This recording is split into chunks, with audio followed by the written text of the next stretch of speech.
This video is for entertainment and educational purposes only.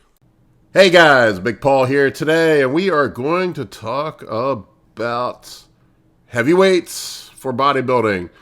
Do you need to lift heavy for bodybuilding? This is the age-old question. There's a lot of people and a lot of bros out there. It's like more weight, more muscle, bro. We're going to talk about why it's relative and why that's not always true in bodybuilding. Sometimes it is, sometimes it's not. And I'm going to dig into all of it in just 1 second.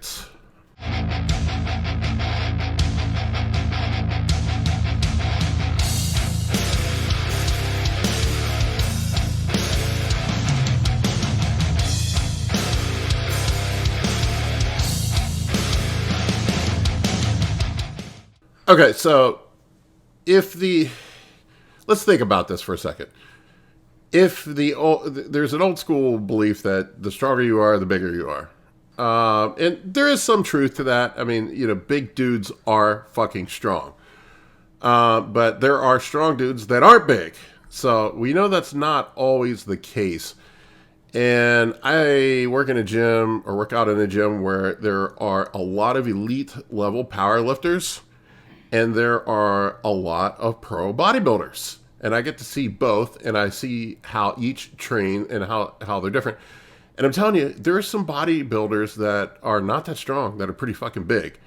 And I see, pros. And I see some pro powerlifters or elite level powerlifters that are doing just incredible amounts of weight that aren't as big as the bodybuilders. So you would think if strength was the only measurement of improvement in hypertrophy, that the powerlifters would always be bigger, but that's just not the case. Now, a 300-pound super heavyweight bodybuilder is going to be strong. There's just no ifs, ands, or buts about that. He is going to be strong, but it is somewhat relative, though. So let's unpack that a little bit more and think about it. So, what is the goal of powerlifting? What is our objective in powerlifting? It is to get the weight from point A to point B in the most efficient manner possible. And it's not about placing the most load on the target muscle to induce hypertrophy. We're not that concerned about that. It's not about getting a pump. We don't care about that, myoplasmic sarcoplasmic hypertrophy. Sorry. So we don't care about that in powerlifting. It's just to get the weight from point A to point B in the most efficient manner possible. So, and that means shorter range of motion. That means getting maximum amount of leverage. So if you, for example, take a deadlift, everybody fucking sumo deadlifts now. And I'm not taking anything away from it. It's makes sense for powerlifting. So you essentially with sumo deadlifting, you're using a shorter range of motion. You just are. So you're only moving the weight, the bar 12 inches versus 16 inches. So it's less range of motion and thus makes it a bit easier to get that weight up from point A to point B. Same thing on bench. You see people arching themselves up like a cat that's been scared. And nothing wrong with it. It's part of the sport, but when you're doing that, essentially what you're doing is creating more leverage and shortening the range of motion. Same thing with squats. You'll see powerlifters when they squat, they get a really, really wide stance sometimes, take a wide grip on the bar, and they're maximizing range of motion and leverage, which is great for powerlifting because the goal of the sport is to get the weight from point A to point B. I used to do some powerlifting when I was younger, and I love powerlifting. I think it's a really cool sport, but it's not bodybuilding. And I think this is where most amateur bodybuilders or gym bros get themselves confused. They want to get bigger, and they can't make up their mind if they're a powerlifter, and they can't make up their mind if they're a bodybuilder, and they sort of train like both. And then what ends up happening is they're not very good at either one of them. With bodybuilding, when you think about bodybuilding, our goal with bodybuilding is to place the maximum amount of stimulus on the muscle that we're trying to target for hypertrophy. So all the things that a powerlifter would do to increase efficiency on a lift are not what we do in bodybuilding. In fact, we probably do the opposite in bodybuilding. We want full range of motion. We want the largest range of motion possible to stimulate the most amount of muscle fibers and get the maximum contraction out of the muscle. We want to put the muscle in the least efficient place for leverage. We want, so it's not like powerlifting where you're trying to maximize leverage to get the weight from point A to point B. We want to decrease leverage to place the most amount of load on the muscle. And that means lighter weights.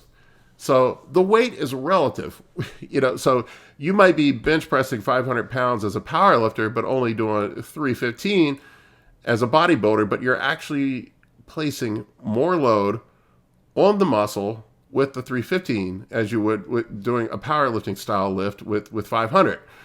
So that is one of the key differences there. And I think a lot of gym bros just can't get that through their head. They don't understand that there is a difference between powerlifting and bodybuilding. They just think heavier weights,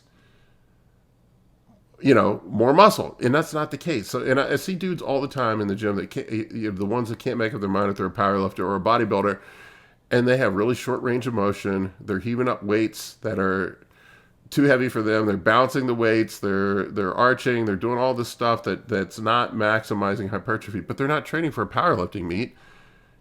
They want to be bigger, but they're not. They're training like a powerlifter, sort of like a powerlifter, sort of like a bodybuilder. Not really either one of them. And when you don't specifically train for a goal, you end up doing nothing very well. Now, if you don't care, if you're just trying to be a little bit stronger, a little bit bigger, whatever, it doesn't matter. But I find if you want to make the most progress, you have to phase out your training. So, like if you were interested in bodybuilding and powerlifting, both, what I would do and what I have done in the past is take blocks of training where I would train like a powerlifter and just focus on that. And then you get way better at it. You make more progress in a 10, 12-week block of training than you would in an entire year of trying to train like both. So that would be my suggestion there. And so this comes back to the whole progressive overload thing too.